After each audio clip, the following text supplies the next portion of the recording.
This edition of Tru Heels BTR Between the Ropes is brought to you by Mission Pro Wrestling. Mission Pro Wrestling Tournament Out of Hell is coming up on November 6th live from Rudo, Texas. Get your tickets now. They're available on the Mission Pro Wrestling Twitter page. And of course, you can watch it if you are not in the Texas area live on Title Match Network. Now, without further ado, Tru Heels BTR.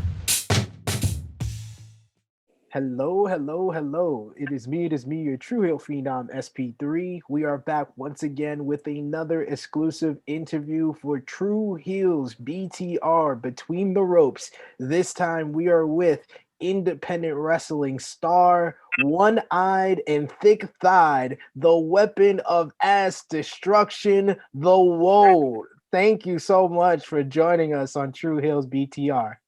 Thank you for having me. I appreciate it. Yes, and we were just chatting a little bit before we get on. You already got a smile on my face, so I thank you. I love the energy already. So before we get into anything, this is for you guys watching at home, on your cell phones, wherever you're watching. Give this video a thumbs up. Show your support by sharing this video with all your wrestling fans and friends. And of course, the iCard down at the bottom, you can push that to subscribe and the bell below that to stay notified for all great content right here on Tru Heel Heat. Click all notifications to always be up to date on our videos right here. We are speaking with the W.O.A.D before Mission Pro Wrestling Tournament Out of Hell coming up on November 6th in Rudo, Texas. If you are not able to be in the Texas area, limited tickets are available if you are in the Texas area, but if not, you can. It's no need to worry. You can order it on Title Match Wrestling Network. So definitely, I know I'm gonna be doing that. I'm out in the New York City area, so you guys at home definitely do that for sure. And you're gonna see the W.O.A.D in the tournament Out of Hell. But we got to get her story and find out a little bit about her. So I like to ask the first initial question to everyone: is how did you find out or discover this crazy world of professional wrestling? Well, Well, wrestling was always a big part of my life. A lot of people don't know, but I have a huge family, large siblings. There's a total of 17 siblings. So wrestling has always been a huge factor in my life, and I remember, as far as I can say, I was 4 or 5 years old. I remember sneaking in, watching it, peeking in through my brother's room, and I was hooked immediately. It was literally the greatest thing I've ever seen in my life, and I was addicted. And since then, my love for it grew. And as I grew older, I realized that this is something I had to be a part of. so what was like the main thing that made you make that decision from transitioning from a fan of professional wrestling to actually, going out of your way to find out how to train to become a professional wrestler? Well, there wasn't much. Residing right now, I live in Atlanta, Georgia. So I didn't know much about the Georgia independent scene. And my whole life, I watched, WWE, WCW, WWF back then. So that was all I knew about wrestling. So I told myself, it didn't matter if it was out of state, if it was, 1,000 miles. I knew I had to be a part of this. I had to somehow get in wrestling, and I had to find a way to get in. And that's what I did. I found local training schools here in Georgia. It was, I believe, near Avondale Estates. It was Platinum Championship Wrestling, and there's also WWA4 that's right here in Atlanta, Georgia. And then there are other more and more wrestling schools that are coming out and about. But when I started 10 years ago, it wasn't that many. But I was lucky enough to find a school to train and to evolve into who I am today. Love it, love it. So you initially find out like a kid about professional wrestling. Who was it that like caught your eye first? Like who was like your favorite growing up? Macho Man, like that was the first thing. That's literally the first thing I can remember. The first thing I remember about wrestling was Macho Man doing the elbow drop, like in the lights. It was like in slow motion. And that image is forever stuck in my head. I can't remember who he gave it to, but I just remember him jumping off the ropes, and that made me fall in love. It did. And as I grew older, as I watched it more, I saw people like The Rock. I saw people like Rikishi, Booker T. But Rikishi, like, clearly, if anyone can see what I'm about, they could. I hope they see that he definitely inspired me. Like, he was, in my opinion, the first person to show that your body can be the most dangerous weapon. Like, it can be the ultimate weapon if you use it right. It doesn't matter if you look different than everyone else, but if you know what you got, use it and use it well. And that's what I do. Can't nobody deny that. Can't nobody say, "Oh, she's all about that twerking." No, when people see me tune up the band, they know somebody's about to get hurt. And that's really all I want. That's what I want. That's what I want the fans to feel. That's what I want them to see. That's what I want them to expect. That somebody is about to get crushed. Absolutely. And I was just telling you before, I just love everything about you. This the music describes it. We're gonna talk about that shortly. But tell us how it is like with that upgrading, having so many siblings and growing up in such a big family like that. Well, I was the middle child, the right smack dab in the middle. So the middle child always gets ignored. They always they become, I guess, more independent. Yeah. But I never felt alone. I never felt like, oh, I couldn't talk to anyone. In fact, I could never get any quiet space. I can never get a quiet time to myself. So, but in the beginning, you come up to your parents and you say, "Hey, I want to be a wrestler," and you already have like you have a history of vision problems, and they look at you like, "Huh, okay, let's see how long this fad lasts. Let's see how long this will pass." But I knew, like, the minute I told them that, and I told myself that I know that I'm going to be great in wrestling. I don't know what I'm going to do. I don't know how I'm going to do it, but I know the wrestling world will remember who I am. That dedication, perseverance is that's what it's all about. You say that you grew up with vision problems, and that, like I said at the top, you're one-eyed and thick-thighed. Tell us about about your vision situation. Oh, well, my father was blind since the age of 3. So half my siblings got good eyes, half of them don't. So me, unfortunately, I was in an accident, and I lost my vision in my left eye due to it. But I was like around 7 years old, so that's something that I'm used to. I've grown accustomed with. I literally grew up my entire life like Yeah. that. So like I said, telling your parents, "Hey, you want to be a wrestler?" and they look at you like, "You want to go bang your head around?" That's probably not the smartest idea. But every day, I looked at my dad, and him being completely blind. He couldn't get a regular job. He had to go out and make his own money. He had to make things work for him, and not just for himself, but his children, his wife. I knew I had the perseverance. I knew I had the strength to make it in wrestling. I always known that. And I couldn't let something like even my vision hold me back. I couldn't. That's inspiring though, like just to fight through it all. There's already difficulties getting into the wrestling business, training for it, but to do it with that vision issue is just more inspiring for other people that's out there and watching this. So tell us about like that transition going into like training to become a professional wrestler with the vision problems that you did have, as well as being a fan and transitioning into being a wrestler. That's a difficulty within itself. So tell us about that. Well, deep down, I'm still a fan. I will always be a fan because I feel like, this is why we want to do it, Yeah. because it gave us that spark. It gave us that it took our breath away. And that's what I want to do. I want to take people's breath away. I want to be a worldwide phenomenon. I want to be a conglomerate. I want the W.O.A.D to be worldwide. I want it to be international. That's what I want. So I know I can't let anything stop me. I can't let fear, I can't let doubt, And a lot of people didn't know this. I feel like a lot of people still don't know this. I was actually really vision impaired in this eye the only eye that I could see out of, because I had a cataract in that eye. Wow. So up until December 2018, I was literally wrestling blind, and nobody knew that. Nobody could tell. Nobody even thought there was anything wrong with me.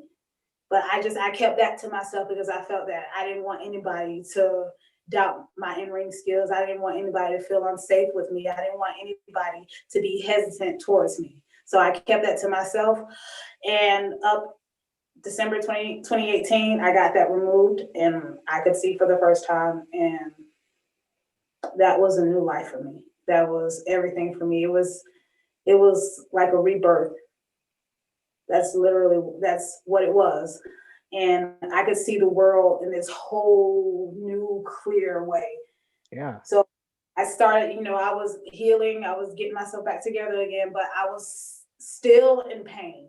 I was still hurting, and I couldn't understand why. And the doctors told me, they was like, well, this right here is just, it's just there. There's no vision in it, and it's causing pain. It's taking all the energy from this eye. So what do you want to do about it? And I was like, yo, let's take it out. It's a dud. Let's get rid of it. Yeah. In March of 2019, that's what I did. So I had to heal, I had to get myself back together. And that was the main thing for me. The hardest part was just waiting. I hated the waiting, and I hated not being able to do shows because I also didn't tell anybody. And I just hated not being able to do what I love doing. But I told myself, this is just a chance for you to get better, to come back as this badass weapon that the wrestling world has never seen before. Yeah. And this is going to present it to them. You're going to present this, you're going to wear this fucking patch, and I'm sorry, excuse my language. Hey, this is Tru Heels Heat. You can speak from the heart, my sister. Well, yeah, and it was weird because during the photo shoot, I was taking pictures. I was getting pictures taken, but I wasn't wearing the eye patch. And I saw it. I was like, you know what? Let's see how this looks. Because I actually used to wear the eye patch in training, because a lot of people don't know. They like, I actually need it so my eye won't pop out. Yeah. But, so I was actually wearing it in training. I was, working out with it. And I was like, let's see how it looks with, let's just see. And it was the last piece of puzzle. It just fit. And I was like, you know what? This is what we're going to go with. This is how we're going to knock the doors down when we come back into wrestling. And that's what I did. Just everything about you is just like, if you're a professional wrestler and you're not inspired by that whole story, you have to check your pulse, honestly, in my opinion. Even if you're not into professional wrestling, just anything in life, you don't let anything stop you, and that's just so awesome.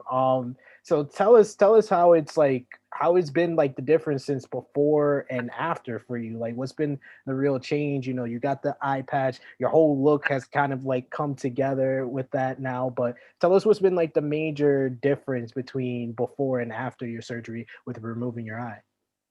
Well, of course, the sight. Yeah, now that everything's clear. I can see now I'm more focused. I'm more sure of myself. And it's crazy because I've always thought, I always felt like I knew who I was. I knew what I wanted to be. I wanted to, how I wanted to leave my mark in wrestling. But now, this, making history, being the first ever half blind female wrestler, I have to not only set the standard, but I gotta set the standard here.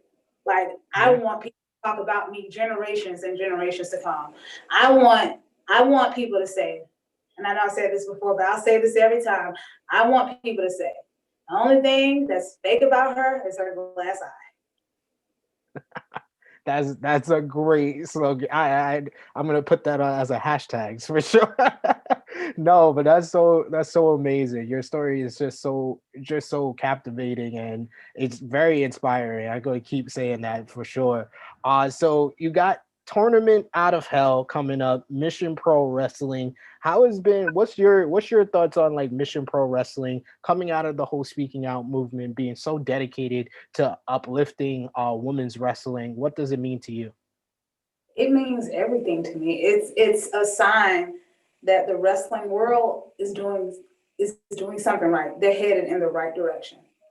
And it's not just about females, it's about, diversity. It's about so much talent, so much unrecognizable, deserving talent. And I know people say that, in wrestling doesn't owe you anything. And to a point, I feel that, it's true, but I feel like there's so much unknown talent that they work just as hard as anybody else, have to push themselves harder. And I feel that Mission Pro Wrestling is definitely one of the top promotions to showcase talent like that. Like, they strive for diversity. They want to see, I feel that they don't want to see the norm because everybody is used to the norm. They want to bring you something that you've never seen before. And I know that they're going to deliver on that. And they are. I'm ready for Tournament Out of Hell. How are you preparing for this tournament style night? You got Genocide in the first round, so how are you getting ready for it? Well, me and Genocide, we're actually not a part of the tournament, so we're just a match on Okay. our.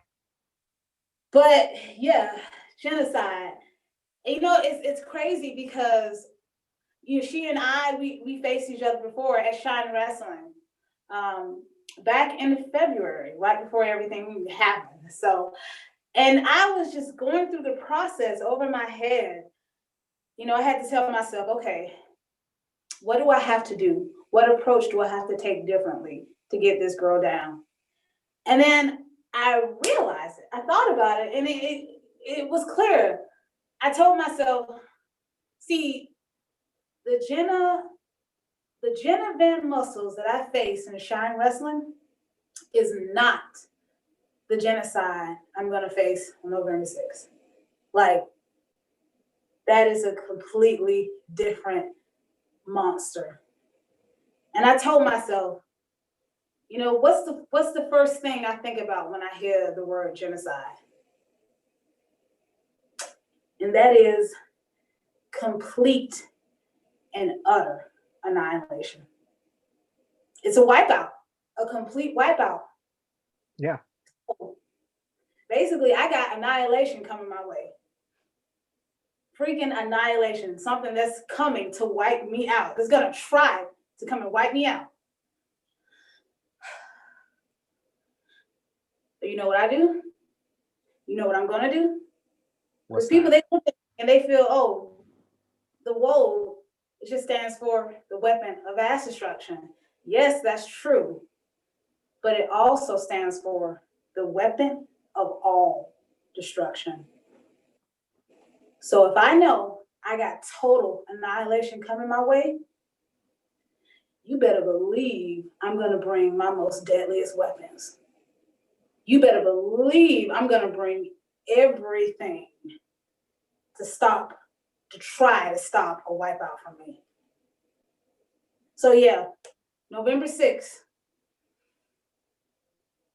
annihilation versus the weapon.